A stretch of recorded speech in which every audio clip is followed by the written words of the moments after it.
যে দাবিগুলো নিয়ে আমরা আগামী 28শে নভেম্বর কলকাতার রানী রাসমণি রোডে আমরা যে সমাবেশের ডাক দিয়েছি, যে এজেন্ডাগুলো আছে তার মধ্যে উল্লেখযোগ্য এবং গুরুত্বপূর্ণ এজেন্ডা যেটা হলো ওয়াকফ সম্পত্তি। একটু মন দিয়ে, একটু চিন্তা ফিকির দিয়ে আমার কথাগুলো বুঝবেন এবং বোঝার চেষ্টা করবেন। ওয়াকফ সম্পত্তি বলতে আমরা কি বুঝি? সাধারণভাবে আপামর জনগণ যেটা আমরা বুঝি, আমরা গ্রাম বাংলার মানুষ, ওয়াকফ সম্পত্তি বলতে আমরা যেটা বুঝি সাদা বাংলায়, আমাদের পূর্বপুরুষেরা, আমাদের বাপ, আমাদের দাদা, আমাদের 14 গোষ্ঠী, আমাদের পূর্বপুরুষেরা তারা তাদের সম্পত্তির একটা অংশ সন্তানদের নামে নয়, তারা তাদের সম্পত্তির একটা অংশ আল্লাহর নামে দান করে গেছেন, আল্লাহর রাস্তায় দিয়ে গেছেন। কেন? ওই সম্পত্তিগুলোর উপরে মাদ্রাসা হবে, ওই সম্পত্তিগুলোর উপরে মসজিদ হবে, ওই সম্পত্তিগুলোর উপরে খানকা হবে, ওই সম্পত্তিগুলোর উপরে আপনার মক্তব হবে, ওই সম্পত্তিগুলোর উপরে দ্বীনি প্রতিষ্ঠান হবে। আর যদি কোনো সম্পত্তি বেশি থাকে, সেই সম্পত্তির আয় ব্যয় যা কিছু হবে সেটা মুসলিম সম্প্রদায়দের জন্য ব্যয় করা হবে। আমরা ওয়াকফ সম্পত্তি বলতে এটাই বুঝি যে আমাদের পূর্বপুরুষ, আমাদের বাপ দাদা নিজেদের সম্পত্তির একটা অংশ কেটে তারা আল্লাহর রাস্তায় দিয়ে গেছেন এবং মালিক আল্লাহকে বানিয়ে গেছেন। দেখভালের দায়িত্ব আমাদের, দেখভালের দায়িত্ব আমাদের। সুতরাং 1500 বছর আগে থেকে প্রিয় নবী সাল্লাল্লাহু আলাইহি ওয়াসাল্লামের যুগ থেকে সাহাবারা তাদের সম্পত্তি ওয়াকফ করেন। সাহাবাদের পরে তাবেঈন, খুলাফায়ে রাশিদিন, তাদের যুগেও এক এক করে এই সম্পত্তি তারা আল্লাহর নামে ওয়াকফ করতে থাকেন। সুতরাং আমাদের এখানে বুঝে নিতে হবে ওয়াকফ সম্পত্তির বিষয়টা মুসলমানদের ধর্মীয় একটি বিষয়। আপনি যতক্ষণ এই কথাটা না বুঝবেন, ওয়াকফ সম্পত্তির গুরুত্ব আপনি বুঝতে পারবেন না। আপনার কাছে নামাজ যেমন একটি ধর্মীয় বিষয়, নামাজের মধ্যে যেমন আপনি কারোর হস্তক্ষেপ মানবেন না, রোজা যেমন একটি ধর্মীয় বিষয়, রোজার মধ্যে যেমন কারোর আপনি হস্তক্ষেপ মানতে পারেন না, আপনাকে বুঝতে হবে ওয়াকফ সম্পত্তি এটাও মুসলমানদের একটি ধর্মীয় বিষয়। এই ধর্মীয় বিষয়টা অত্যন্ত স্পর্শকাতর এবং আপনার গুরুত্বপূর্ণ। সম্মানিত উপস্থিতি, আমি যে কথা বোঝাতে চাইছি, ওয়াকফ সম্পত্তি মুসলমানদের একটি ধর্মীয় বিষয়। এবারে চলুন ওয়াকফ সম্পত্তি বা সংখ্যালঘুদের ব্যাপারে ভারতবর্ষের সংবিধান কি বলছে এটা ভালো করে বুঝবেন। ওয়াকফ সম্পত্তির ব্যাপারে বা মুসলমানদের বা সংখ্যালঘুদের ব্যাপারে ভারতবর্ষের সংবিধান যে কথা বলছে ওটা আমাকে আপনাকে বুঝতে হবে।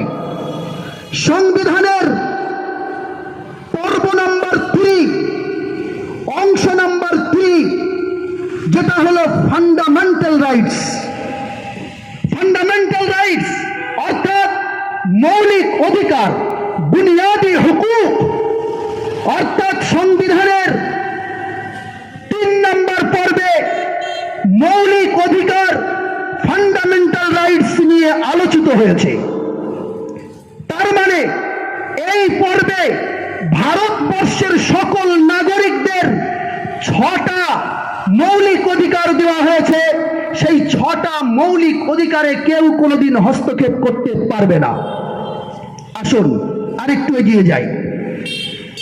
এই 3 নম্বর পর্বের 12 থেকে 35 যে ধারাগুলো আছে, যে আর্টিকেলগুলো আছে এই সব ধারাগুলো সংখ্যালঘু বিষয়ক।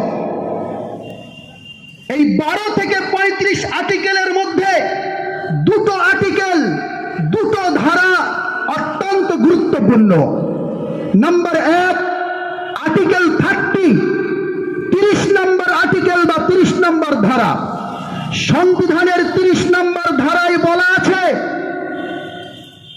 যে ভারতবর্ষের প্রত্যেকটি ধর্মের মানুষ, ভারতবর্ষের প্রত্যেকটি সম্প্রদায়ের মানুষ, তারা তাদের নিজেদের মতন ধর্মীয় কাজ, ধর্মীয় প্রতিষ্ঠান, ধর্মীয় বিষয়গুলো নিজেরা নিজেদের মতন চালাবে।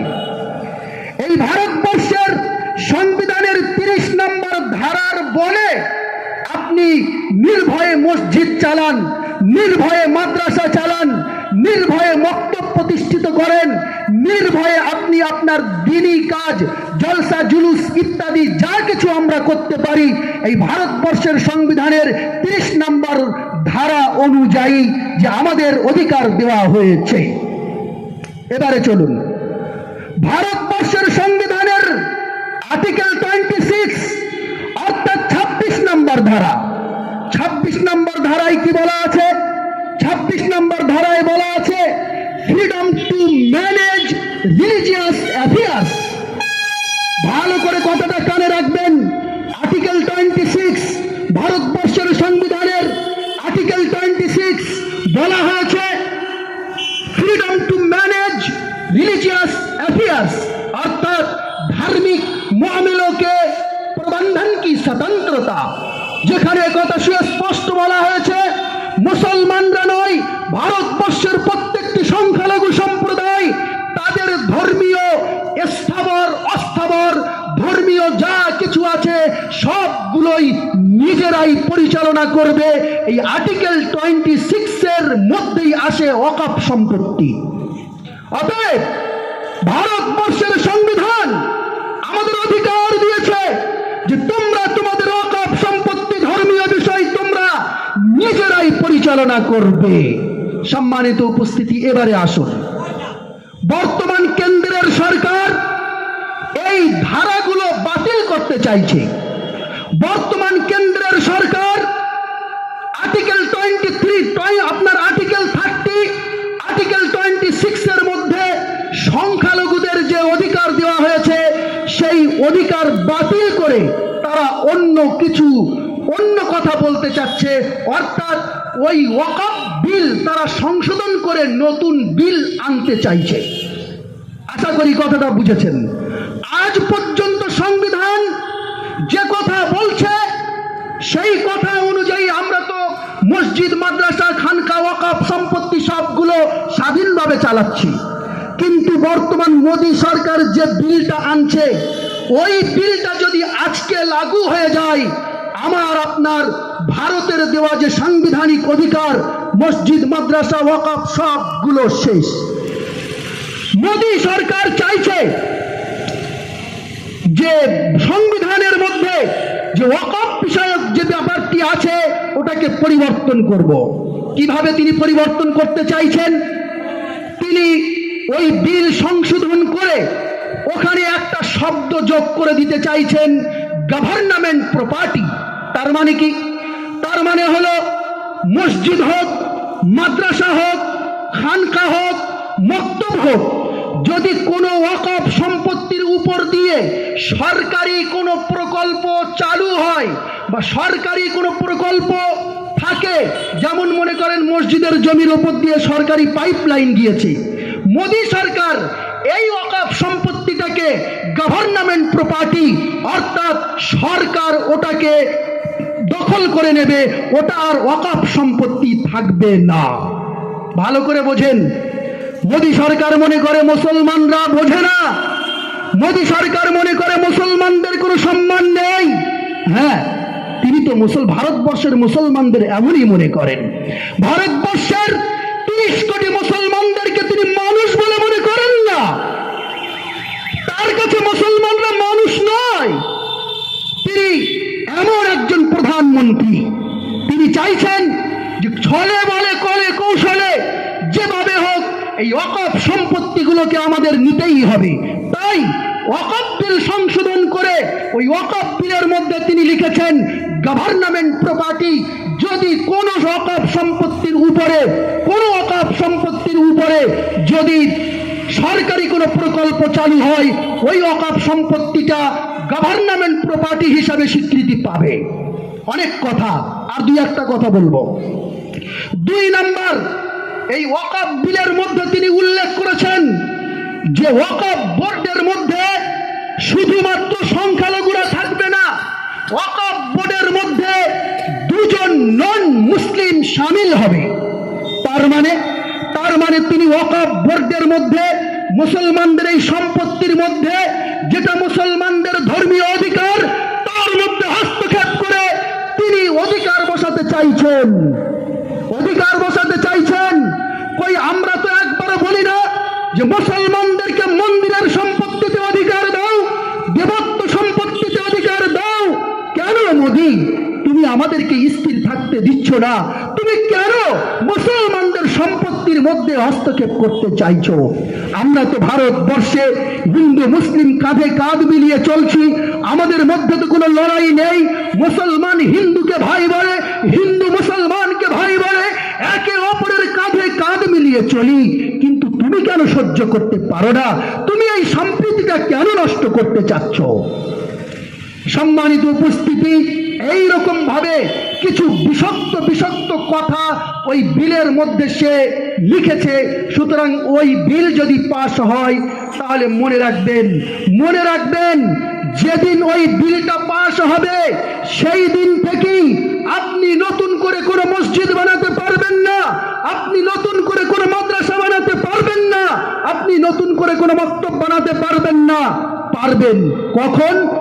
যখন আপনি মসজিদ বানাবেন তার আগে ওই জমির ওই সম্পত্তির সম্পূর্ণ রেকর্ড সরকারের হাতে হস্তান্তর করতে হবে।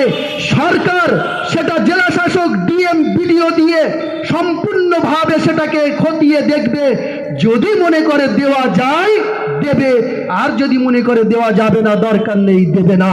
সুতরাং আপনি আপনার বাপ দাদার রেখে যাওয়া ওয়াকফ সম্পত্তির ব্যবহার আর করতে পারবেন না।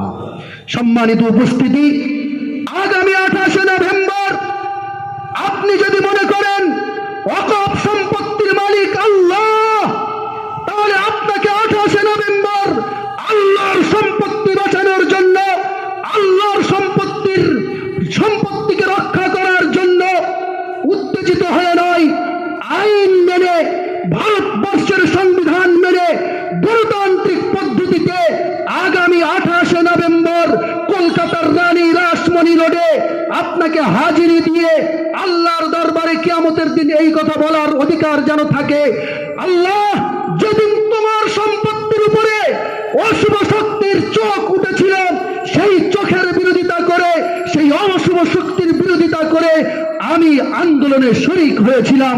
আল্লাহ তাআলা আমাদের সকলকে এই আন্দোলনে শরীক হয়ে সফল হওয়ার তৌফিক দান করুন। ওয়া আখিরু দাওয়ানা আলহামদুলিল্লাহি রাব্বিল আলামিন।